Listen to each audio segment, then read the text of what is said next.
नमस्कार, आज की बात में आपका स्वागत है। लंबे चुनाव में कल आखिरी फेज की वोटिंग का दिन है। 8 राज्यों और केंद्र शासित प्रदेशों की 57 सीटों पर कल मतदान होगा। मैं कुछ खास सीटों के नाम आपको बता देता हूं। पश्चिम बंगाल की डायमंड हार्बर सीट से ममता बनर्जी के भतीजे अभिषेक बनर्जी मैदान में हैं। पाटलिपुत्र से लालू प्रसाद यादव की बेटी मीसा भारती चुनाव लड़ रही हैं। पटना साहिब से फॉर्मर मिनिस्टर बीजेपी के बड़े नेता रविशंकर प्रसाद, गोरखपुर से फिल्म स्टार रवि किशन, मंडी से फिल्म स्टार कंगना रनौत और हमीरपुर से केंद्रीय मंत्री अनुराग ठाकुर का चुनाव भी कल ही होना है। सबसे ज्यादा फोकस होगा वाराणसी की सीट पर। यहां से प्रधानमंत्री नरेंद्र मोदी तीसरी बार चुनाव लड़ रहे हैं और उनके समर्थकों की कोशिश है कि इस बार मोदी को रिकॉर्ड वोटों से जिताया जाए। लेकिन नरेंद्र मोदी इस सारे शोरगुल से दूर कन्याकुमारी में विवेकानंद शिला पर ध्यान लगाकर बैठे हैं। लेकिन वोटिंग से पहले कांग्रेस और दूसरी पार्टियों के नेताओं ने मोदी के ध्यान को भी बड़ा सियासी इशू बना दिया। कांग्रेस के एक नेता तो इतने नाराज हो गए कि उन्होंने मोदी के मरने की कामना कर दी। यहां तक कह दिया कि वो तो प्रार्थना करेंगे कि मोदी हमेशा के लिए मौन हो जाएं। मल्लिकार्जुन खड़गे ने कहा, कन्याकुमारी में मोदी के ध्यान पर जो खर्चा हो रहा है वो देश के पैसे की बर्बादी है। मोदी के चुनावी ध्यान का खर्चा बीजेपी से वसूला जाना चाहिए। अधीर रंजन चौधरी ने कहा कि मोदी का ज्ञान और ध्यान दोनों फर्जी हैं, चुनावी नाटक है। मोदी का ध्यान वोटों पर है। पवन खेड़ा ने कहा कि मोदी ने 10 साल तक जनता का ध्यान भटकाया, इसलिए अब उन्हें ध्यान की जरूरत पड़ी। तृणमूल कांग्रेस के कुणाल घोष ने कहा, ध्यान तो सिर्फ बहाना है, असल में मोदी ने 10 साल तक जो पाप किए उनके प्रायश्चित के लिए कन्याकुमारी गए हैं। विरोधी दलों के नेताओं ने नरेंद्र मोदी पर तरह तरह के इल्जाम लगाए। मोदी मौन व्रत पर हैं, ध्यान लगा रहे हैं, इसलिए मोदी का कोई जवाब तो नहीं आया। लेकिन बीजेपी के नेताओं ने कहा, जो सनातन के विरोधी हैं वो सनातन की शक्ति और ध्यान के महत्व को समझ ही नहीं सकते। प्रधानमंत्री मोदी 45 घंटे की ध्यान साधना पर हैं। देश के दक्षिण छोर पर कन्याकुमारी में विवेकानंद रॉक मेमोरियल के ध्यान मंडपम में मोदी मेडिटेशन कर रहे हैं। आज सुबह विवेकानंद मेमोरियल से मोदी की तस्वीरें आई। इसमें सूर्योदय के वक्त प्रधानमंत्री मोदी सूर्य को जल देते हुए सूर्यदेव की आराधना करते हुए नजर आए। इसी तस्वीर में वो विवेकानंद मेमोरियल के प्रांगण में ध्यान मुद्रा में प्राणायाम करते हुए दिखे। मोदी ने पूरी तरह भगवा वेश धारण किया हुआ है। उनके हाथ में रुद्राक्ष एक माला है और वो मंत्र जाप करते हुए दिखाई दे रहे हैं। इसके बाद प्रधानमंत्री मोदी ध्यान मंडपम के अंदर चले गए। यहां स्वामी विवेकानंद की मूर्ति को प्रणाम करके उन्होंने ओंकार की ध्वनि के बीच ध्यान शुरू किया।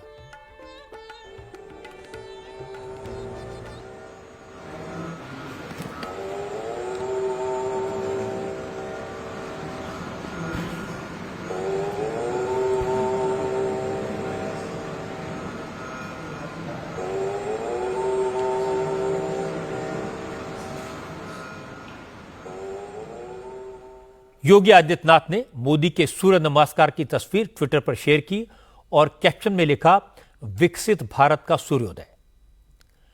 योगी ने मोदी की ध्यान मग्न तस्वीर को पोस्ट करते हुए लिखा, अब आध्यात्मिकता आपका आधार और भक्ति आपकी शक्ति होती है। मोदी 45 घंटे की मौन साधना के दौरान अन्न ग्रहण नहीं करेंगे, वो सिर्फ नारियल पानी पिएंगे। मोदी पूरी तरह एकांत में रहेंगे।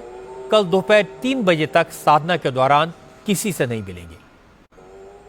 मोदी खामोश हैं, मौन हैं, लेकिन विरोधी दलों के नेता पूरी आवाज में चिल्ला रहे हैं। आखिरी दौर की वोटिंग से पहले साइलेंट पीरियड चल रहा है और विपक्ष का कहना है कि मोदी साइलेंट क्यों हैं, ध्यान करने क्यों चले गए। 4 जून के बाद जाना चाहिए था, अपने घर में ध्यान लगाना चाहिए था। कल शाम से इस वक्त तक कन्याकुमारी से नरेंद्र मोदी की 6 तस्वीरें और एक 2 मिनट का वीडियो आया है। लेकिन विरोधी दलों के नेता कह रहे हैं कि कैमरे मोदी की फोटो क्यों खींच रहे हैं। कोई कह रहा है कि मोदी मौन क्यों है? चुनाव आयोग ने आंखें क्यों मूंद ली? खासतौर पर कांग्रेस के नेता तो इतने नाराज हैं कि मल्लिकार्जुन खड़गे और राहुल गांधी से लेकर पवन खेड़ा तक सब ने मोदी के साधना पर सवाल खड़े किए। दिल्ली से लेकर कोलकाता तक कांग्रेस के नेता लगातार इस मुद्दे पर बोलते रहे। मल्लिकार्जुन खड़गे ने कहा, मोदी को ध्यान करना था तो अपने घर पर करते, कन्याकुमारी जाने की क्या जरूरत थी? चुनाव का वक्त है, मॉडल कोड लागू है, मोदी के ध्यान पर सरकारी खर्चा हो रहा है, ये ठीक नहीं है। खड़गे ने कहा कि मोदी के चुनावी ध्यान का खर्चा बीजेपी को उठाना चाहिए। धर्म के भावनाओं को चुनाव से, वोट से जोड़ना ये गलत है, लेकिन आज कन्याकुमारी में जाके बैठ के ये जो करने का नाटक कर रहे, इससे अब 2000, 4000 कितने पुलिस हो, 10,000 तक वहाँ पर लोगों को लगा रहे ड्यूटी। कितना देश का पैसा खराब हो रहा है। अभी कोड ऑफ कंडक्ट है, क्या चलते गए वहाँ पर? फ्लाइट में ही गए ना, और इनके पीछे 2-4 फ्लाइट, हजारों गाड़ियाँ, इसका खर्चा कौन देगा? कोड ऑफ कंडक्ट एक तरफ है और एक तरफ आप ध्यान करने के लिए विवेकानंद रॉक में जाके बैठने का जो दिखावा कर रहे हैं, इससे देश का उल्टा नुकसान होता है, कोई फायदा। अगर आपको भगवान के इसमें श्रद्धा है तो घर में बैठ के करो ना, वहाँ पर तो आपको नहीं लगेगा खर्चा, नहीं तो आप अपने पार्टी से भर्ती करो, नहीं तो खुद उसको खर्चा उठाओ। खड़गे को पहले मोदी के राम मंदिर जाने से प्रॉब्लम थी, अब उनके कन्याकुमारी जाने से प्रॉब्लम है। राहुल गांधी भी मोदी के ध्यान से दुखी हैं, लेकिन उनके दुख का कारण थोड़ा अलग है। राहुल ने एक छोटा सा वीडियो जारी किया और कहा कि देश के इंटेलेक्चुअल्स मांग कर रहे थे मोदी की राहुल गांधी के साथ डिबेट होनी चाहिए, लेकिन अब तो मोदी मौन साधना पर चले गए, इसलिए डिबेट नहीं हो पाएगी। इंडिया गठबंधन की सरकार बन रही है। इंटेलेक्चुअल्स ने, थॉट लीडर्स ने प्रधानमंत्री को कहा था कि मेरे साथ डिबेट करें, मगर वो डिबेट नहीं कर पाए और अब तो डिबेट पॉसिबल है ही नहीं क्योंकि वो मौन व्रत पे चले गए हैं। लेकिन मुर्शिदाबाद से अधीर रंजन चौधरी ने कहा कि ध्यान बयान कुछ नहीं, मोदी चुनावी ड्रामा कर रहे हैं। पश्चिम बंगाल कांग्रेस के अध्यक्ष अधीर रंजन चौधरी ने कहा कि प्रचार के वक्त मोदी सबको ज्ञान बांटते रहे, अब प्रचार खत्म हो गया, ध्यान का नाटक करके कैंपेन कर रहे हैं, लेकिन अब कुछ होने वाला नहीं है क्योंकि मोदी का ज्ञान और ध्यान दोनों झूठा है। मोदी जी की दर्शन के लिए समय बड़ा ढंग से चुने उन्होंने। कई महीना हो गया देश भर के लोगों को मोदी जी अपने ज्ञान बांटे, फिर चुनाव की जब अंतिम समय आ गए हैं तो मुझे उनको लगा कि अभी तो झूठा ज्ञान बांटने की मौका नहीं मिलेंगे, तो चलो क्यों खामोशी तरीके से वोट मिलने के लिए थोड़ा ध्यान किया जाए। तो मान लो कि ये ज्ञान और ये ध्यान, ये दोनों मोदी जी की नौटंकी की दो हिस्सा है। मन से और तन से अगर स्वामी विवेकानंद जी को मोदी जी स्मरण करते कभी, तो मोदी जी की जुबान से इस देश में नफरत फैलाने के लिए कोई लफ्ज नहीं निकलते। तो इसलिए मोदी जी की झूठे ज्ञान और उसके साथ झूठे ध्यान, इसका कोई असर हिंदुस्तान में नहीं हुई। कांग्रेस के बहुत सारे नेताओं ने आज मोदी के ध्यान का मजाक बनाया, मोदी के ध्यान को नए नए नाम दिए। पवन खेड़ा ने मोदी के ध्यान को 7 स्टार मेडिटेशन कहा। पवन खेड़ा ने कहा मोदी ध्यान कर रहे हैं और कन्याकुमारी में पहुंचे टूरिस्ट, वहां के व्यापारी, मछुआरे और आम लोग सब परेशान हो गए हैं। पवन खेड़ा ने कहा कि 4 जून के बाद मोदी वैसे भी खाली होने वाले हैं, उसके बाद ध्यान लगाने जाते तो कुछ भला हो सकता था, लेकिन फिलहाल कुछ नहीं मिलेगा। हमारे जो प्रधानमंत्री हैं, जिनको जयराम जी निवर्तमान कहते हैं, थोड़े दिनों में भूतपूर्व कहेंगे, प्रधानमंत्री जी ने और उनकी पार्टी ने म से अपना प्रचार रखा, मंदिर, मंगलसूत्र, मछली, मटन, मुसलमान, महात्मा, मेडिटेशन। मुजरा बीच में आया था, माफ करिएगा, मुजरा भी बीच में आ गया था। अब वो ध्यान लगाने चले गए, जाना भी चाहिए। पूरे 10 साल ध्यान भटकाया जिस आदमी ने, अब वो ध्यान लगाने चले गए। और ऐसा लाइव ध्यान, कभी लाइव मेडिटेशन सुनी आपने? 9 कैमरा लगे हुए, अलग अलग पोज दिखाए जा रहे हैं। मछली पकड़ने पर पाबंदी लगा दी 3 दिन। 3000 पुलिस वाले रक्षा में खड़े हो गए उनकी। पर्यटक नहीं आएंगे। जितने भी समुद्र की तरफ खिड़कियां या दरवाजे होटलों के खुलते हैं, वो कमरे खाली। 7 स्टार ध्यान इसको कहा जाता है। मोदी पर व्यंग किया जा सकता है, मोदी के ध्यान को नाटक कहा जा सकता है, ड्रामा नौटंकी बताया जा सकता है, लेकिन महाराष्ट्र विधानसभा में विपक्ष के नेता और कांग्रेस के सीनियर लीडर विजय वडेट्टीवार ने तो सारी मर्यादाएं ताक पर रख दी, शालीनता भूल गए और प्रधानमंत्री नरेंद्र मोदी की मौत की कामना कर दी। विजय वडेट्टीवार ने कहा, कैंपेन के दौरान मोदी ने 10 साल तक पब्लिक से जो झूठ बोला, उसके पश्चाताप के लिए वो कन्याकुमारी गए हैं। और फिर वडेट्टीवार ने कहा कि वो तो प्रार्थना करेंगे मोदी सिर्फ 45 घंटे का मौन ना करें, हमेशा के लिए मौन हो जाएं। वो 180 सभाएं लेकर देश को जितना गुमराह किया है, शायद उनका पश्चाताप के लिए वो इस तरह का मौन व्रत धारण करने के काम कर रहे हैं। मुझे लगता है कि ये परमानेंट हो जाए उनका मौन, तो देश सुखी हो जाएगा और देश में आबादी आएगी। जो आज जनता परेशान है तानाशाही से, जुमलेबाजी से, इससे मुक्ति मिलेगी और वो मुक्ति 4 तारीख को वैसे भी मिलने वाली है। तो परमानेंट वहां पे बैठना ना पड़े, यही देश देख रहा है। वडेट्टीवार का बयान दुर्भाग्यपूर्ण है। किसी भी नेता को इस तरह की बात नहीं कहनी चाहिए।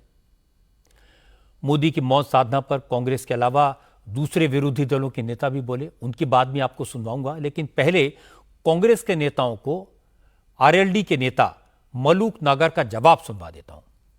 मलूक नागर पहले बीएसपी में थे, बिजनौर से बीजेपी के एमपी रहे, लेकिन अब आरएलडी में हैं। मलूक नागर कांग्रेस के नेताओं की बातें सुनकर हंसे। उन्होंने कहा, उन्हें तो समझ नहीं आता कि कांग्रेस के नेताओं को इस तरह के बयान देने की सलाह कौन देता है। मलूक नागर ने कहा, कांग्रेस के नेता जो कह रहे हैं वो मोदी का नहीं, सनातन का विरोध है, इसलिए अब कांग्रेस का भगवान ही मालिक है। कांग्रेस का तो क्या होगा इनका। देखिए, 3 साल अध्यक्ष पद खाली रहने के बाद जिस दिन खड़गे साहब अध्यक्ष बने, सनातन धर्म के खिलाफ बोले और सो कॉल्ड इंडिया गठबंधन जितने इनके पार्टनर्स हैं उनमें से निजी स्वार्थ की वजह से कुछ लोग साउथ से भी इनके खिलाफ बोले। अब ऐसी स्थिति में राम मंदिर की जो बात आई है वहां जाते नहीं है और कोई आदमी अपना पूरा काम करके प्रचार का अगर किसी भी मंदिर में जाके या किसी भी धार्मिक स्थान पे जाके और पूजा करे, ये उसके भी खिलाफ बोल रहे हैं, तो बिल्कुल क्लियर कट एक मैसेज दे रहे हैं कि ये सनातन धर्म के खिलाफ हैं। और 75-80% लोग जो सनातन धर्म को मानते हैं वो पूरा का पूरा पिछले चरणों में भी, और एक चरण जो बचा आ गया उसमें बिल्कुल इनका कबाड़ा हो जाएगा। कौन इनका सलाहकार है, कौन सलाहकार नहीं है, क्या बोलते हैं क्या नहीं बोलते हैं, पता नहीं कुछ। इस मामले में मध्य प्रदेश के पूर्व मुख्यमंत्री शिवराज सिंह चौहान भी बोले। शिवराज सिंह ने कहा, मोदी आध्यात्मिक व्यक्ति हैं, ध्यान की शक्ति को जानते हैं, अगले 5 साल में संकल्प पूरे करने हैं, उसके लिए ऊर्जा की आवश्यकता है, मानसिक दृढ़ता की आवश्यकता होगी, इसीलिए मोदी 2 दिन की साधना कर रहे हैं। शिवराज सिंह ने कहा कि राहुल गांधी या कांग्रेस के नेता इस बात को कभी समझ ही नहीं सकते।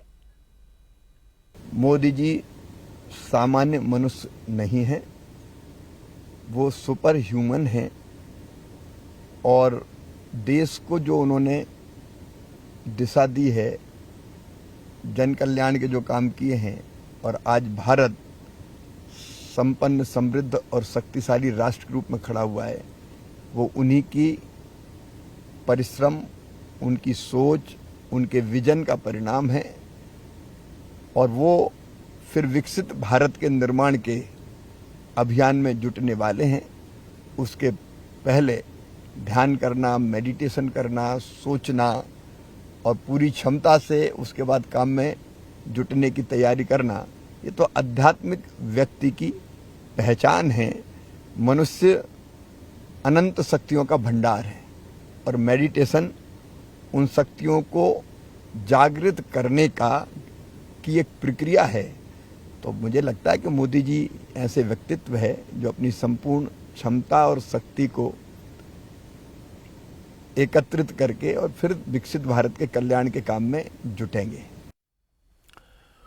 मोदी के मेडिटेशन पर विपक्ष के जो आरोप थे उनसे रविशंकर प्रसाद बेहद नाराज दिखे। रविशंकर प्रसाद ने कहा, मोदी साधक हैं, सनातन धर्म पर उनका विश्वास है। जो लोग मोदी पर सवाल खड़े कर रहे हैं वो तो राम मंदिर की प्राण प्रतिष्ठा तक में नहीं गए। ऐसे लोगों को न मोदी पर आरोप लगाने का कोई हक है, न उनके आरोपों का जवाब देने की जरूरत है। ये बहुत बेशर्मी की बात है। नरेंद्र मोदी जी एक साधक आदमी है, 40 घंटे साधना करते हैं तो उसका सम्मान होना चाहिए। अब इस तरह की घटिया बातों पर मुझे कोई टिप्पणी नहीं करना है। नरेंद्र मोदी ये सनातन प्रेमी हैं, साधक हैं। केदारनाथ में साधना की है वर्षों तक, आज विवेकानंद के चरणों पर साधना कर रहे हैं तो अच्छी बात है ना, क्या फर्क पड़ता है। ये लोग कभी जाते हैं राम मंदिर की प्रतिष्ठा में? मोदी के मेडिटेशन का विरोध करने वालों को जवाब चिराग पासवान ने भी दिया। चिराग पासवान आज अयोध्या में थे। उन्होंने राम मंदिर में रामलला के दर्शन किए, हनुमानगढ़ी जाकर बजरंगबली का आशीर्वाद लिया और इसके बाद चिराग पासवान ने कहा कि मोदी ध्यान क्यों कर रहे हैं, ये बात विपक्ष के नेताओं को कभी समझ में नहीं आएगी क्योंकि सनातन पर उनका भरोसा है ही नहीं। ये बात वो लोग कतई नहीं समझ पाएंगे जो आध्यात्म को कभी जान नहीं पाए। ये वो विपक्षी दल कभी नहीं समझ पाएगा जिसने सनातन का कभी सम्मान किया ही नहीं, कभी आस्था रखी ही नहीं। उनके लिए ये बातें मायने ही नहीं रखती। मेरे प्रधानमंत्री जी 2014 में भी चुनाव प्रचार समाप्त होने के बाद इसी तरीके से उन्होंने ध्यान लगाया था, 2019 में भी और इस बार भी 2024 में भी। और उन्हीं का हनुमान हूँ, एक तरफ वो ध्यान लगाने गए हैं, मैं यहाँ प्रभु श्री राम और बजरंगबली जी का आशीर्वाद लेने आया हूँ। विरोधी दलों के नेताओं को गिरिराज सिंह का जवाब उनकी छवि के मुताबिक था। गिरिराज सिंह ने कहा, जिस तरह त्रेता और द्वापर युग में रावण और कंस हुए, उसी तरह के रोल में आजकल विरोधी दलों के कई नेता हैं जिन्हें सनातन से नफरत है। गिरिराज सिंह ने कहा, जैसे कंस और रावण को कृष्ण और राम ने खत्म किया था, वैसे ही मोदी विपक्ष के इन हिंदू विरोधी नेताओं का सफाया करेंगे। आज भारत के अंदर में सनातन धर्म की जितनी उपेक्षा, जितनी गालियां, लेकिन लोग भूल गए भागवत गीता को, श्री कृष्ण को, जो उन्होंने कहा था, यदा यदा हि धर्मस्य ग्लानिर्भवति भारत अभ्युत्थानम धर्मस्य तदात्मन सृजाम्यहम्, कि जब जब धर्म की हानि होगी मैं ही आया हूं। आज नरेंद्र मोदी कन्याकुमारी में विवेकानंद रॉक पर जाते हैं ध्यान लगाने, लोग गालियां दे रहे हैं। आज कृष्ण का चरितार्थ हो रहा है, नरेंद्र मोदी आए हैं। उस कंस को, कंस रूपी जो भारत के अंदर में रावण रूपी लोग हैं, उनका सफाया के लिए ही नरेंद्र मोदी का पैदा हुआ। कौन है ये कंस और रावण? ये तो पब्लिक बताएगी 4 तारीख को, और आपका टीवी टनाटन जो कह रहे थे ना, टनाटन बोलेगा। तो आपका इशारा किसी राजनेता की तरफ ही है? भाई, जिसके ओर है वो पब्लिक बताएगी कि कौन है कंस और कौन है रावण। इस देश में अगर ध्यान लगाने को भी यही बताएगा कि कौन है कंस, कौन है रावण। जब नरेंद्र मोदी इलेक्शन कैंपेन कर रहे थे तो विरोधी दलों के नेताओं को उनके बोलने से प्रॉब्लम थी। अब वो कन्याकुमारी में ध्यान लगाकर बैठे हैं तो उन्हें मोदी के मौन से प्रॉब्लम है। मुझे लगता है कि मोदी विरोधी मोर्चे के नेताओं की प्रॉब्लम यह है कि जब मोदी बोलते हैं तो उन्हें लगता है कि इससे मोदी को वोट मिलेंगे। जब मोदी ध्यान लगाकर बैठते हैं, टीवी पर दिखते हैं, तो भी उन्हें लगता है कि इससे मोदी को वोटों का फायदा हो जाएगा। इसमें कोई शक नहीं है कि मोदी ने चुनाव में सबसे ज्यादा मेहनत की।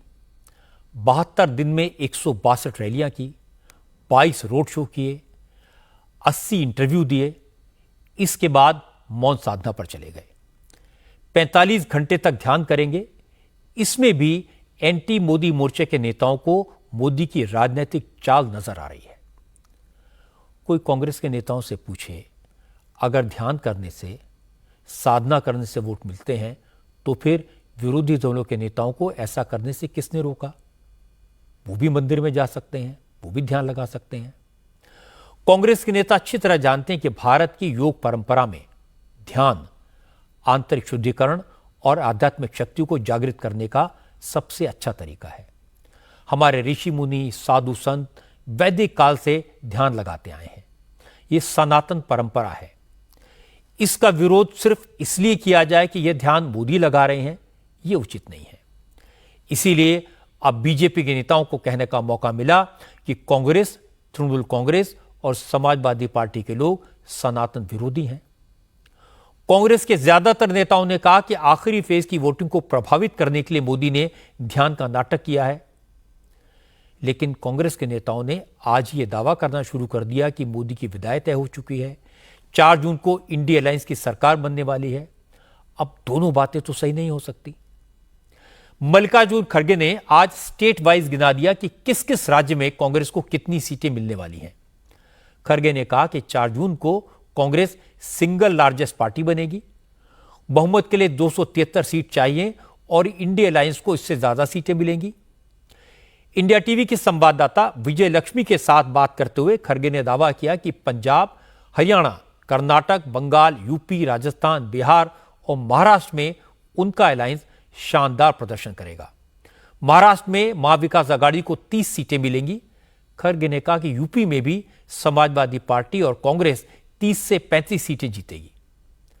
हरियाणा में 10 में से कम 8 सीटें कांग्रेस को मिलेंगी, यह दावा किया। खड़गे ने कहा कि जब कांग्रेस हर जगह बढ़ रही है तो फिर बीजेपी 400 पार का दावा कैसे कर सकती है, ये वही जाने। हमारे को जो फीडबैक मिल रहा है उससे ये पता चलता है कि इंडिया अलायंस को उनको डिफीट करने के लिए जितने नंबर चाहिए वो उससे ज्यादा ही आएंगे। 273 से ज्यादा आएंगे, कम नहीं आएंगे। कर्नाटक में अच्छा होगा, केरला में अच्छा होगा। सीटें आप उम्मीद कर रहे हैं? नहीं, सीटें तो देखिए 1-2 सीट कम ज्यादा हो सकते हैं, लेकिन हम लोग 15 के ऊपर जा रहे हैं वहां पर। कर्नाटक में और केरल में? तो केरल में तो हम ऑलरेडी अहेड है। इस बार एक भी सीट हम लूज नहीं करेंगे, एक आधा सीट इधर उधर हो जाएगा। हरियाणा में भी हम जीत रहे पूरे 8 से 10 तक। पूरा आए तो पूरा 10 आएंगे, नहीं तो 8 तो जरूर आएंगे। और राजस्थान में सर? राजस्थान में भी हम 8-10 आ रहे हैं। महाराष्ट्र में सर क्या आपका आंकलन है? महाराष्ट्र में भी हम 30 के ऊपर जीत रहे हैं। उत्तर प्रदेश में कितनी सीटें आप असेस कर रहे हैं? हम वहाँ पर अखिलेश साहब और हम सब दोनों मिलके मिनिमम हमारे को उसमें 30 सीट तो आएंगे। और बिहार में सर? 30-35 सीट। हाँ, बिहार सर? बिहार तो लास्ट टाइम एक भी नहीं था, आरजेडी का हमारा एक था। तो वहाँ पर भी हम कम से कम 20 के नज़दीक जा रहे हैं। पंजाब में भी हम अच्छा लेंगे और उत्तराखंड में भी हम 50-50 तो ले जाएंगे, हिमाचल में लेंगे। सब जगह हमारा इस बार ठीक रहेगा। मल्लिकार्जुन खड़गे का सब जगह ठीक रहने का दावा आपने सुना। अब मैं आपको भारतीय जनता पार्टी के अध्यक्ष जेपी नड्डा की बात सुनाता हूं।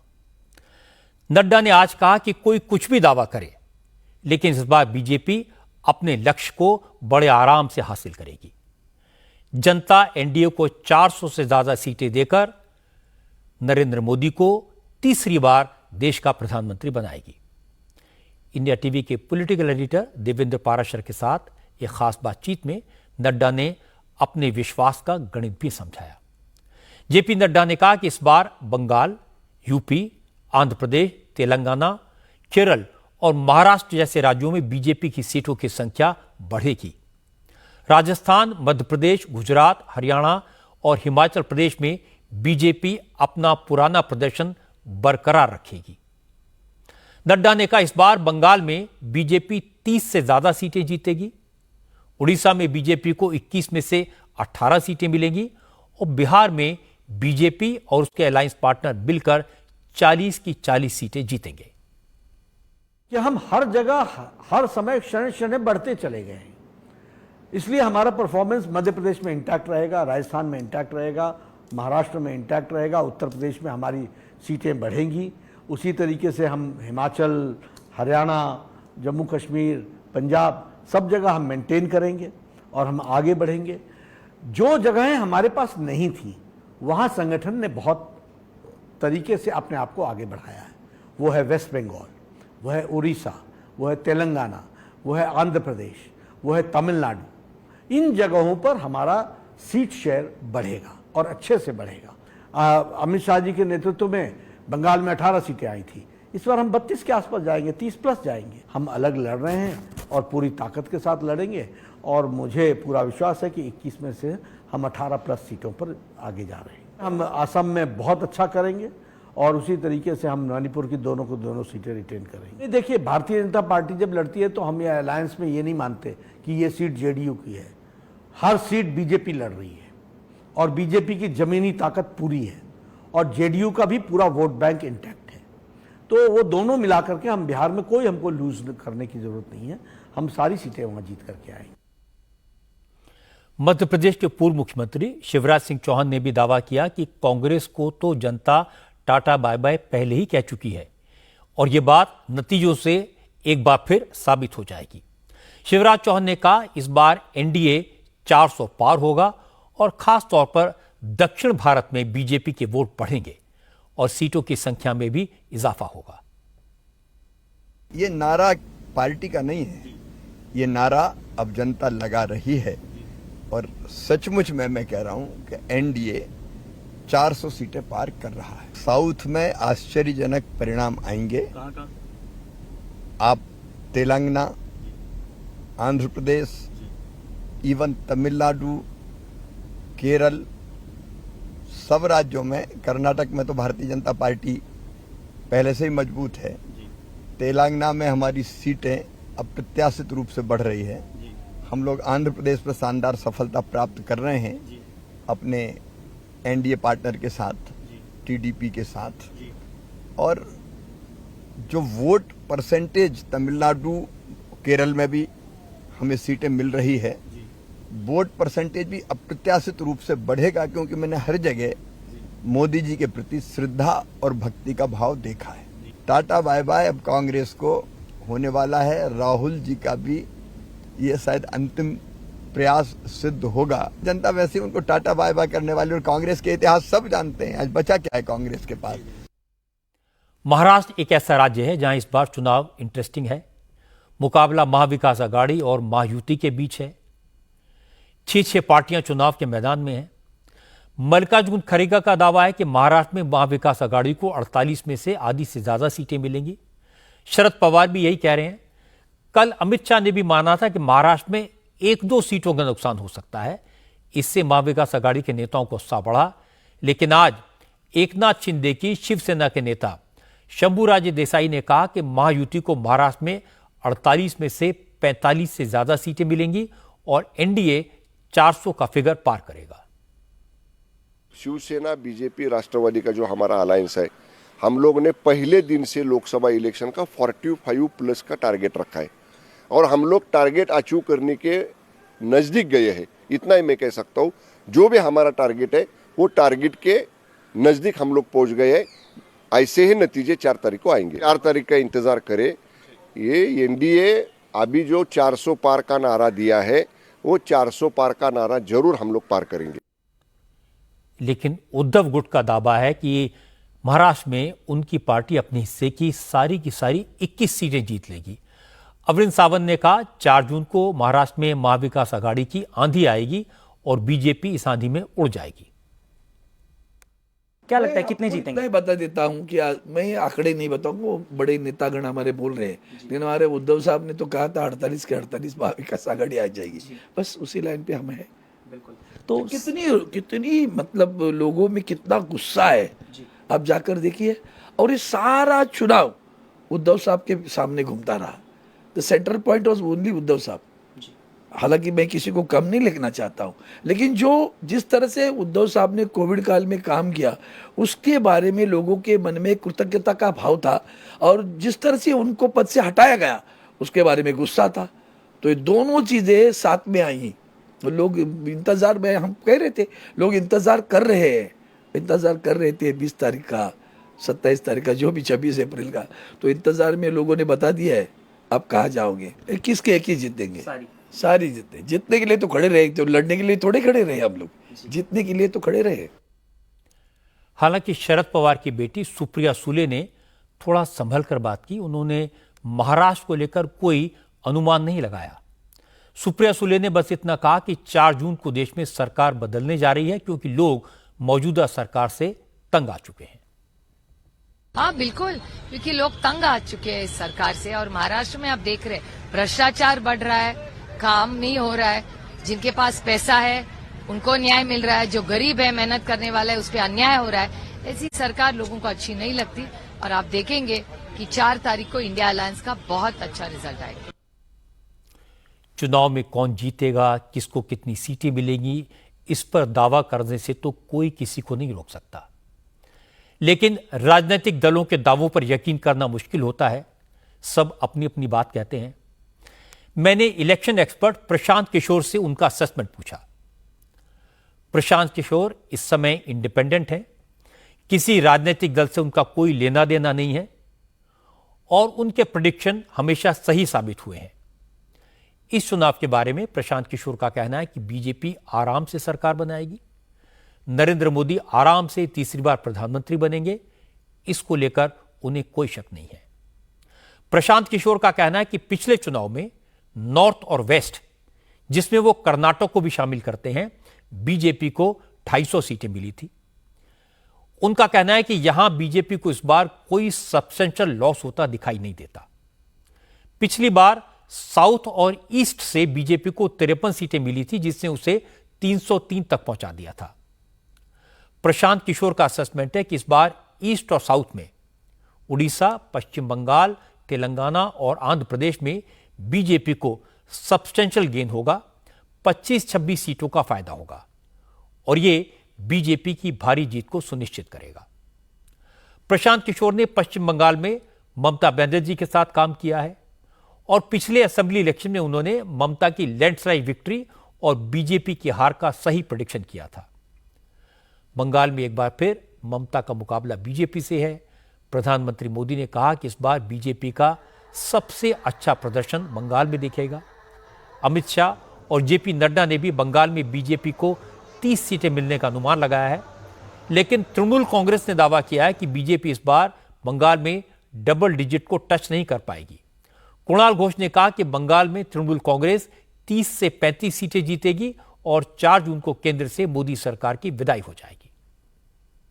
एनडीए जा रहा है, इंडिया आ रहा है, तो इंडिया गठबंधन वो आ रहा है जिसका एक बहुत बड़ा, जिसका कंट्रोल बंगाल का हाथ में होगा, दीदी के हाथ में होगा, क्योंकि 30 से 35 तक एमपीज ममता दी का साथ होंगे। बंगाल में भाजपा डबल डिजिट होने का ही बहुत टफ है, और अगर बंगाल को उन्होंने बेसलाइन पकड़ के चलेगा तो पूरा देश में तो सब मिलाकर वो 100 नहीं क्रॉस करेगा। हम लोग 30 से 35 तक सीट आउट ऑफ 42 हम लोग जीतने का हम लोग कॉन्फिडेंट है। इलेक्शन कैंपेन के दौरान तरह तरह की बातें हुई। अब इन बातों का जवाब ढूंढने का मौका भी आ गया है। जैसे अरविंद केजरीवाल ने एक शिगुफा छोड़ा था। वो बार बार कह रहे थे कि अगर बीजेपी जीती तो भी नरेंद्र मोदी प्रधानमंत्री नहीं होंगे, मोदी अपनी जगह अमित शाह को प्राइम मिनिस्टर बनाएंगे। केजरीवाल ने यह भी कहा था कि चुनाव के बाद योगी आदित्यनाथ की कुर्सी नहीं बचेगी। अखिलेश यादव ने चुनावी सभाओं में बार बार इसी बात का जिक्र किया था। आज देवेंद्र पाराशर ने जेपी नड्डा से पूछ लिया, क्या इस तरह का कोई विचार है? तो नड्डा ने कहा कि मोदी के रिटायर होने को लेकर जो बातें कही जा रही हैं वो बकवास हैं। मोदी सिर्फ 2024 में ही नहीं, 2029 में भी बीजेपी का नेतृत्व करेंगे। योगी को हटाने के केजरीवाल के बयान पर नड्डा ने कहा कि केजरीवाल ने अपने सारे कॉम्पिटिटर्स को अपनी पार्टी से निकाल दिया। वो सोचते हैं पार्टी ऐसे ही चलती है, लेकिन बीजेपी हर नेता का पूरा सम्मान करती है। इनको मोदी जी से डर क्यों लगता है? भाई, मैंने पहले स्पष्ट शब्दों में मेरा ट्वीट आया है कि ऐसी कोई संवैधानिक व्यवस्था नहीं है और मोदी जी हमारा नेतृत्व 2024 में भी करेंगे, 2029 में भी करेंगे। देखिए, इनके घरों में इनकी पार्टियां ऐसी चलती हैं, इसलिए सोचते हैं हमारी पार्टी भी ऐसी चलती होगी। अब तुमने अपने यहाँ तो किसी को रहने नहीं दिया, केजरीवाल, जो चैलेंज बना उसको आपने निकाल दिया। तो आपको लगता है कि भारतीय जनता पार्टी भी इसी तरीके से सोचेगी? भारतीय जनता पार्टी एक एक नेता को हाथ से संभाल करके कदम बर कदम बढ़ाते हुए आगे ले जाती है और वरिष्ठतम नेताओं को पूरे संभाल करके उनका सदुपयोग होता है। इसलिए इस तरीके की न सोच है हमारी, न इस तरीके का। हाँ, ये मसाला 2 दिन 3 दिन मीडिया में अपने को गर्म रखने के लिए, अब ये बेचारे बिकते नहीं है तो क्या करें? ऐसे ही भाषण दे करके बिकेंगे। ये बिकना शब्द अच्छा नहीं है, लेकिन ये इनकी मार्केट में यही टर्मिनोलॉजी है, इसलिए मैं बोल रहा हूं। देश भर में चुनाव को लेकर तकरार है, लेकिन एक बात है जिसने सबको खुश किया है, कोई कहे या न कहे। जम्मू कश्मीर में जिस तरह से लोगों ने बाहर आकर वोट दिया है, 4 लोकसभा सीटें हैं जिनके नतीजों पर सबकी नजर है, क्योंकि आर्टिकल 370 खत्म होने के बाद जम्मू कश्मीर में यह पहला चुनाव है और लोगों ने रिकॉर्ड वोटिंग की है। आज फारूक अब्दुल्ला ने कहा उनको पूरी उम्मीद है कि लोगों ने उनके अलायंस को वोट दिया होगा और 4 जून को सारे एग्जिट पोल गलत साबित होंगे। उम्मीद पे दुनिया कायम है, उम्मीद नहीं होगी तो फिर दुनिया का फायदा। हम लोगों का जिंदगी क्या है? उम्मीद ही तो है। एंड फेथ, लोगों में जो फेथ है हमें कि उन्होंने हम लोगों को सुना है, हमारे लीडरों को सुना है, उनके सामने सारी तशवीशें रखी हैं, ख़ासकर जो कॉन्स्टिट्यूशन पे हमला होने वाला है उसमें कोई दो राय नहीं है। हम जानते हैं कि कॉन्स्टिट्यूशन चेंज करेंगे। लोगों में काफ़ी खदशात हैं लोगों में इस हुकूमत के बारे में, इसलिए वो वोट देंगे इंडियन अलायंस को। एग्जिट पोल जो है ना, उसमें 500 की बात हो सकती है। एग्जिट पोल वही लोग कर रहे हैं ना। सट्टा बाजार का देखिए, उसका क्या है? Totally opposite to these people. ये एग्जिट पोल तो ये लोग अपनी जिस तरह भी चाहेंगे, हुकूमत करना चाहती है कर लेंगे। फारूक अब्दुल्ला भी कमाल करते हैं। एग्जिट पोल आए नहीं हैं और वो उनके गलत होने की भविष्यवाणी कर रहे हैं, लेकिन कांग्रेस ने तो एग्जिट पोल का बॉयकॉट करने का ऐलान कर दिया है। कांग्रेस कल एग्जिट पोल दिखाने वाले किसी चैनल पर अपनी पार्टी के नेताओं को नहीं भेजेगी। कांग्रेस के इस फैसले को अमित शाह ने दुर्भाग्यपूर्ण बताया। अमित शाह ने कहा कि अब तो साफ हो गया कि कांग्रेस ने हार मान ली है, अब हार के बहाने तैयार किए जा रहे हैं। अमित शाह ने कहा जब से राहुल गांधी ने कमान संभाली है, कांग्रेस डिनायल मोड में चल रही है, नेगेटिव पॉलिटिक्स कर रही है और इससे कांग्रेस का कभी भला नहीं होगा। कई समय से कांग्रेस पार्टी डिनायल मोड में आ रही।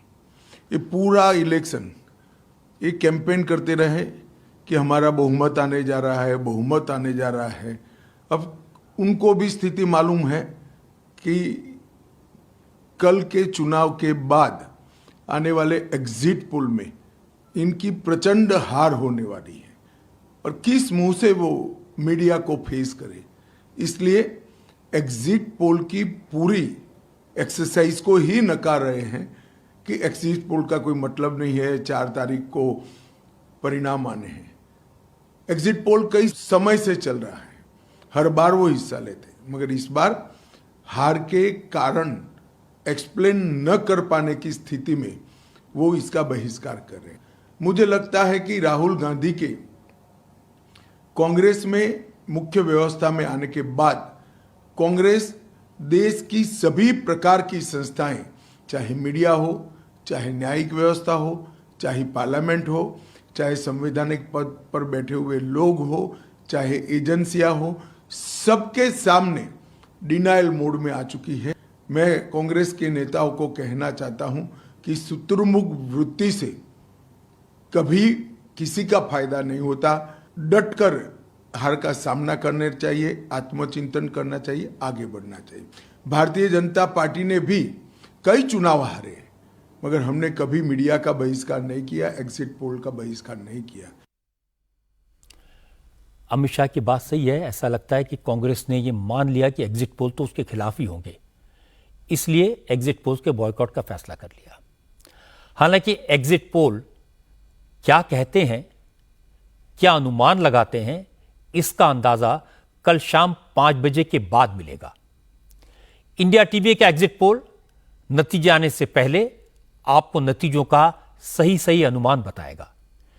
इस अनुमान को एनालाइज करने के लिए हमारे स्टूडियो में बहुत सारे एक्सपर्ट्स होंगे।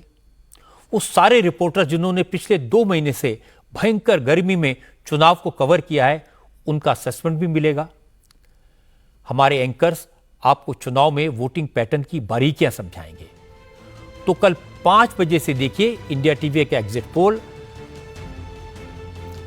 असली चुनाव नतीजे 4 जून को आएंगे और उसके बाद नेता तय करेंगे उन्हें आगे क्या करना है। लेकिन एक नेता ऐसे हैं जिनके बारे में यह तय हो चुका है, उनकी किस्मत ने तय कर दिया कि वो कहां जाएंगे, क्या करेंगे। अरविंद केजरीवाल 4 जून को चुनाव के नतीजे तिहाड़ जेल में बैठकर देखेंगे। उन्होंने अपनी जमानत की मोहलत 1 हफ्ता बढ़वाने की कोशिश की थी, सुप्रीम कोर्ट से अपील की थी, लेकिन अदालत ने उनकी पिटीशन को सुनवाई लायक नहीं समझा। कल राउज एवेन्यू कोर्ट में केजरीवाल की अपील पर सुनवाई होनी है, लेकिन लगता है कि केजरीवाल को फैसले का अंदाजा है, इसीलिए आज उन्होंने एक इमोशनल वीडियो जारी किया। केजरीवाल ने कहा वो 2 जून को वापस जेल चले जाएंगे, लेकिन उन्हें यकीन है अब मोदी सरकार उन्हें ज्यादा दिन तक जेल में नहीं रख पाएगी। वो तानाशाही के खिलाफ लड़ रहे हैं और जल्दी ही जेल से बाहर आएंगे। माननीय सुप्रीम कोर्ट ने मुझे चुनाव प्रचार करने के लिए 21 दिन की मोहलत दी थी। कल 21 दिन पूरे हो रहे हैं। परसों मुझे सरेंडर करना है। परसों वापस मैं तिहाड़ जेल चला जाऊंगा। मुझे नहीं पता ये लोग इस बार कब तक मुझे जेल में रखेंगे, पर मेरे हौसले बुलंद हैं। देश को तानाशाही से बचाने के लिए जेल जा रहा हूं, इसका मुझे फक्र है। इन्होंने मुझे कई तरह से तोड़ने की कोशिश की, झुकाने की कोशिश की, मुझे चुप करने की कोशिश की, लेकिन ये सफल नहीं हुए। जब मैं अभी जेल में था तो इन्होंने कई तरह से मुझे प्रताड़ित किया। इन्होंने मेरी दवाइयां रोक दी। जेल में इन्होंने कई दिन मेरे इंसुलिन के इंजेक्शन बंद कर दिए। मेरी शुगर 300 सवा 300 तक पहुंच गई। परसों मैं सरेंडर करूंगा। सरेंडर करने के लिए लगभग दोपहर 3 बजे अपने घर से निकलूंगा। हो सकता है ये इस बार मुझे और ज्यादा प्रताड़ित करें, लेकिन मैं झुकूंगा नहीं। हम सब मिलकर तानाशाही से लड़ रहे हैं। देश को बचाने के लिए यदि मुझे कुछ हो जाए, यदि मेरे प्राण भी चले जाएं, तो गम मत करना। अंत में बस ये कहना चाहता हूं, भगवान ने चाहा तो आपका ये बेटा बहुत जल्द वापस आएगा। अरविंद केजरीवाल ने कहा कि उन्हें नहीं मालूम कि मोदी सरकार उन्हें कब तक जेल में रखेगी, वो कब छूटेंगे। यानी उन्हें इस बात का अंदाजा है कि मोदी सरकार एक बार फिर से आने वाली है। केजरीवाल शराब घोटाले के केस में जेल गए थे। उन्हें सुप्रीम कोर्ट ने कैंपेन के लिए 21 दिन की जमानत दी थी। अब कोर्ट के आदेश पर ही वो वापस जेल जा रहे हैं। लेकिन आज उन्होंने ये दिखाने की कोशिश की जैसे उन्हें मोदी का विरोध करने के कारण जेल में जाना पड़ा। दिल्ली बीजेपी के अध्यक्ष वीरेंद्र सचदेवा ने उन्हें जवाब दिया। सचदेवा ने कहा कि केजरीवाल सिर्फ लोगों की सिंपैथी के लिए अपनी बीमारी की बात करते रहे, अपने माता पिता का जिक्र कर रहे थे, लेकिन हकीकत यह कि केजरीवाल शराब घोटाले में आरोपी हैं। घोटाले के चक्कर में उन्हें जेल की हवा खानी पड़ी। अरविंद केजरीवाल जी ने कहा है कि उन्हें बहुत गंभीर बीमारी है, और मैं इस बात से सहमत हूं कि उन्हें बहुत गंभीर बीमारी है, वो है झूठ बोलने की बीमारी। जिससे वो बाज नहीं आ रहे। उनको पता था उन्होंने जाना है, लेकिन जानबूझकर अपने बुजुर्ग माँ बाप का नाम लेना, झूठी सहानुभूति करने की कोशिश करना, अपनी चोरी और अपने भ्रष्टाचार को छुपाना। आप वहाँ इसलिए जा रहे हैं क्योंकि आपने दिल्ली को लूटने का काम किया है, आपने शराब में दलाली खाई है, आपने चोरी की है, तो उसकी सजा आपको मिलनी है, इसलिए आप वहाँ जा रहे हैं। इसके लिए झूठी सहानुभूति की जरूरत नहीं है, आप सिर्फ अपने किए हुए कर्मों का फल भुगतने जा रहे हैं। अरविंद केजरीवाल से जुड़ी एक और खबर आज आई। केजरीवाल जब 2 जून को तिहाड़ पहुंचेंगे तो उनकी मुलाकात उनके पीए विभव कुमार से होगी, क्योंकि स्वाति मालीवाल से बदसलूकी के केस में आज कोर्ट ने विभव कुमार को 14 दिन की जुडिशियल कस्टडी में भेज दिया। केजरीवाल के साथी मनीष सिसोदिया भी तिहाड़ में हैं। मनीष सिसोदिया की जुडिशियल कस्टडी को कोर्ट ने आज 3 जुलाई तक के लिए बढ़ा दिया। अब 2 जून को केजरीवाल भी तिहाड़ जेल पहुंच जाएंगे। और हैरानी की बात है कि आज केजरीवाल ने कई तरह की इमोशनल बातें की, नरेंद्र मोदी पर तानाशाही का इल्जाम लगाया, यह भी कहा कि तिहाड़ में रहकर भी वो हर पल दिल्ली के लोगों की चिंता करेंगे, उनकी भलाई के बारे में सोचेंगे, दिल्ली के लोगों को किसी चीज की कमी नहीं होने देंगे, कोई काम नहीं रुकने देंगे।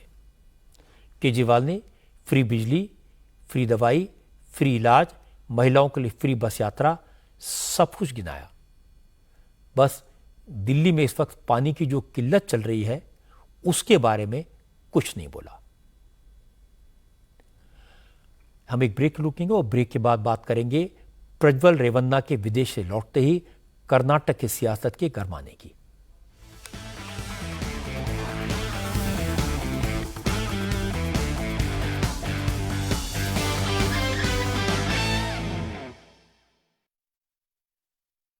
आज की बात रजत शर्मा के साथ, प्रेजेंटेड बाय जेके टायर, देश का टायर।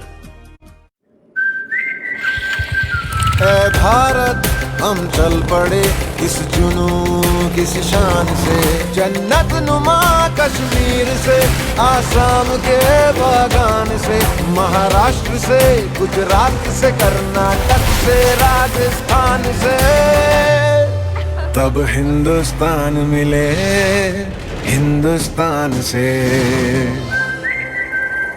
जेके टायर, देश का टायर।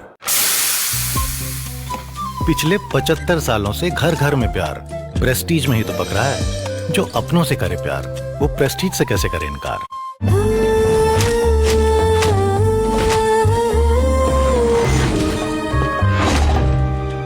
ओह no, cut cut cut cut cut.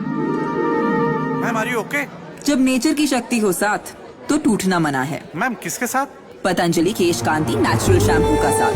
Patanjali केश कांति नेचुरल शैम्पू में है आंवला, रीठा, भृंगराज जैसी 16 जड़ी बूटियाँ जो दे बालों को प्राकृतिक शक्ति। तो अब बालों का टूटना मना है। नतीजे अब बिल्कुल स्पष्ट है। यहाँ पे कांग्रेस पार्टी का तूफान आने जा रहा है। नतीजों से पहले नतीजे, इंडिया टीवी एग्जिट पोल कल शाम 5 बजे से। प्रेजेंटेड बाय मार्वल चाय, ताजगी और जोश जगाए मार्वल चाय, हर लम्हा नया हो जाए। को presented by Orient electric, driven by JK tyre, देश का टायर। को powered by Berger paints, 100 years of trust। Ashok मसाले, स्वाद ही जिंदगी है। अशोक मसाले, घड़ी डिटर्जेंट पाउडर, पहले इस्तेमाल करें फिर विश्वास करें। Associate sponsor, signature finest silver elaichi, a premium product from Dilbag. और सुप्रीम टोटल पाइपिंग सॉल्यूशंस, जीवन भर का साथ। सबसे तेज चुनावी नतीजे, सबसे सटीक विश्लेषण, अब की बार किसकी सरकार? 4 जून सुबह 6 बजे से सिर्फ इंडिया टीवी पर। प्रेजेंटेड बाय मार्वल चाय, ताजगी और जोश जगाए मार्वल चाय, हर लम्हा नया हो जाए। को presented by Orient electric, driven by JK tyre, देश का टायर। को powered by Berger paints, 100 years of trust। Ashok मसाले, स्वाद ही जिंदगी है। अशोक मसाले, घड़ी डिटर्जेंट पाउडर, पहले इस्तेमाल करें फिर विश्वास करें। Associate sponsor, signature finest silver elaichi, a premium product from Dilbag. और सुप्रीम टोटल पाइपिंग सॉल्यूशंस, जीवन भर का साथ। निरंतर बढ़ती जिंदगी की रफ्तार, जहां वक्त कम और एक्शन ज्यादा, और इसी रफ्तार के साथ आपको रखेगा हर पल update India TV speed news channel. जब चाहें तब देखें सुपरफास्ट खबरें दिन भर, तो तुरंत जाइए अपने स्मार्ट टीवी के ऐप स्टोर पर और डाउनलोड कीजिए India TV speed news channel. 24 घंटे सुपरफास्ट खबरें, झूठ पर, शोर पर, ढोंग पर, चाल पर, प्रहार, दोपहर 12 बजे सिर्फ इंडिया टीवी पर। हजारों पब्लिक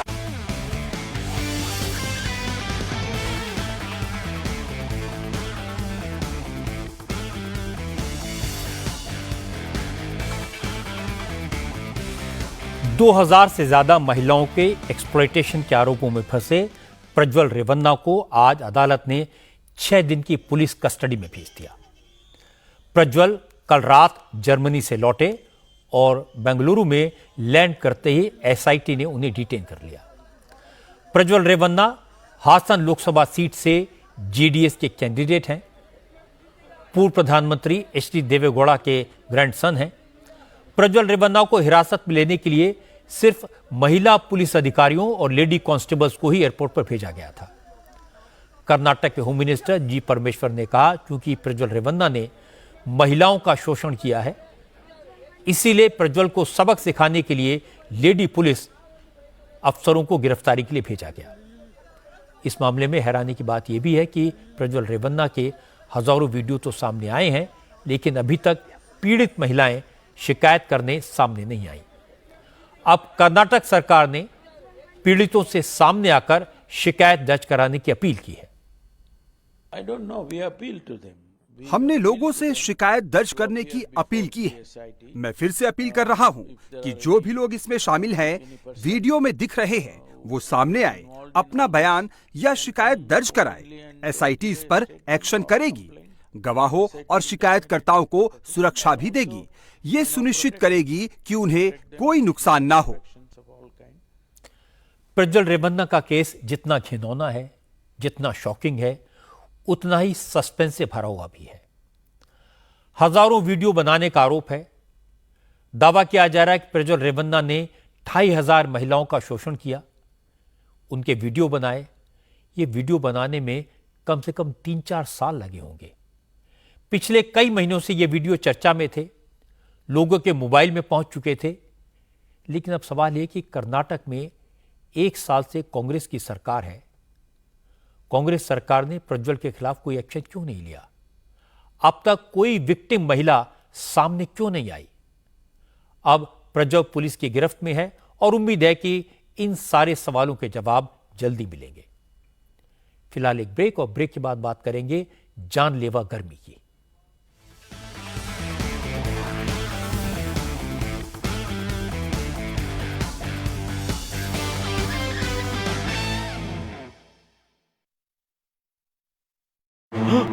क्यों हो गया आज झूठ से सामना? कौन सा झूठ? जो इतने सालों से आपके झूठ पेस्ट ने ओरल केयर के बारे में बताया है। तो फिर सच क्या है?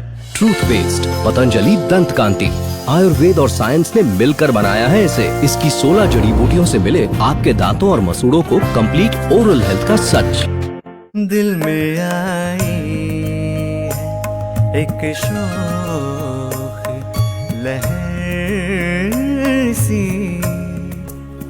तेज हवा के बेफिक्र भंवर सी। सिर्फ एक टपकती बूंद आपकी किस्मत बदल सकती है। रखिए एमसील हमेशा।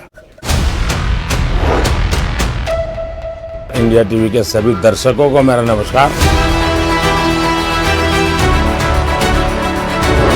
पॉलिटिकल पार्टियां जनता में जाइए, जनता का समर्थन हासिल करिए। 4 जून को परिणाम जब आएंगे, मोदी जी ही प्रधानमंत्री होंगे। दुनिया पहचानती है किसको सीरियसली लें, किसको ना लें। देश में मोदी जी आ रहे हैं और महाराष्ट्र में भी मोदी जी आ रहे हैं। तो आप ऐसे कैसे चुनाव लड़ोगे?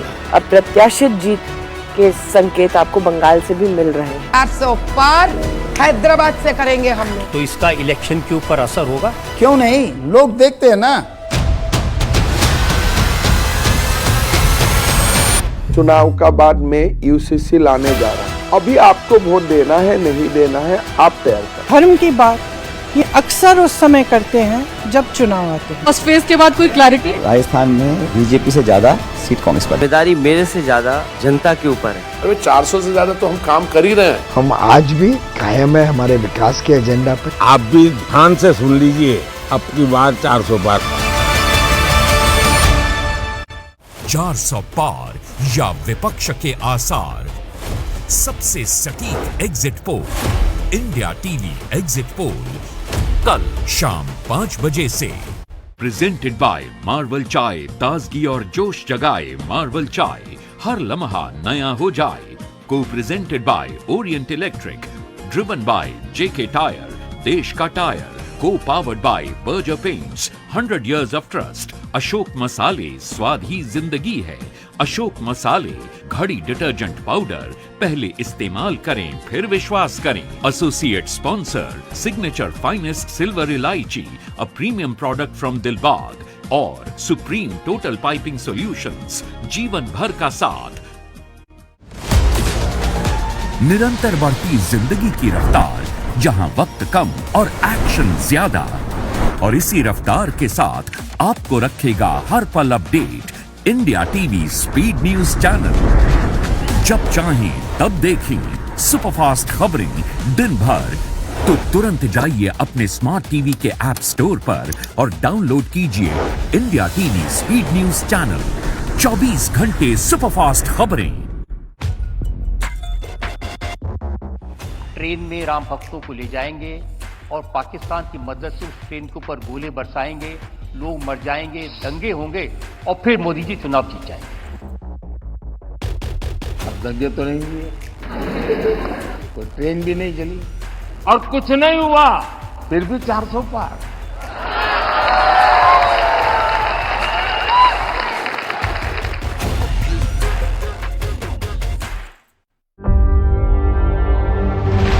न लड़ते हैं न लड़ाते हैं। किसान अपने घरों की तरफ निकल पड़े, गोले छोड़कर भीड़ भगाने की कोशिश। तो बात करने से क्यों रोक रहे हैं? सबकी आवाज उठाते हैं।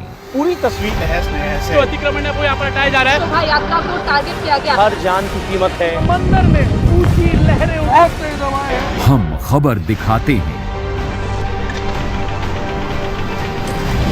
19 सालों से सच की बेबाक आवाज। आज की बात रजत शर्मा के साथ, प्रेजेंटेड बाय जेके टायर, देश का टायर।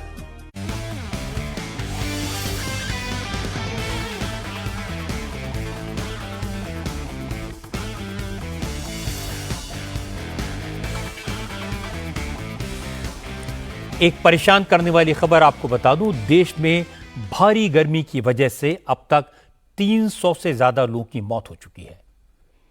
गर्मी की सबसे ज्यादा मार यूपी और बिहार में दिखाई दे रही है। और दुख की बात यह है कि कई जगह इलेक्शन ड्यूटी में लगे कर्मचारियों और जवानों की मौत की खबर भी आई है।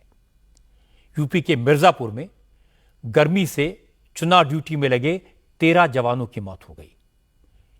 यूपी में गर्मी से मरने वालों की फिगर 150 से ज्यादा हो चुकी है। बिहार में भी गर्मी से 60 से ज्यादा लोगों की मौत हुई है। पिछले 48 घंटे में ही 29 लोगों की जान गई, जिसमें चुनाव ड्यूटी में लगे 10 अधिकारी और कर्मचारी भी शामिल हैं। सिर्फ औरंगाबाद में एक दिन में 12 लोगों की भीषण गर्मी से मौत हो गई और इसे लेकर विपक्ष हमलावर हो गया। तेजस्वी यादव ने कहा कि विपक्ष के दबाव में एक दिन पहले स्कूल बंद किए, लेकिन फिर भी इस जानलेवा गर्मी में शिक्षकों को स्कूल आने के आदेश दिए गए।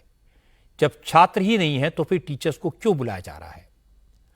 आरजेडी के दूसरे नेताओं ने भी कहा कि मुख्यमंत्री समेत पूरा मंत्रिमंडल एसी में बैठा है और लोगों की जान लेने पर आमादा है। आज की बात में इतना ही, लेकिन विदा लेने से पहले आपको बता दूं कि कल रात 10 बजे आप एक बार फिर देख सकते हैं प्रधानमंत्री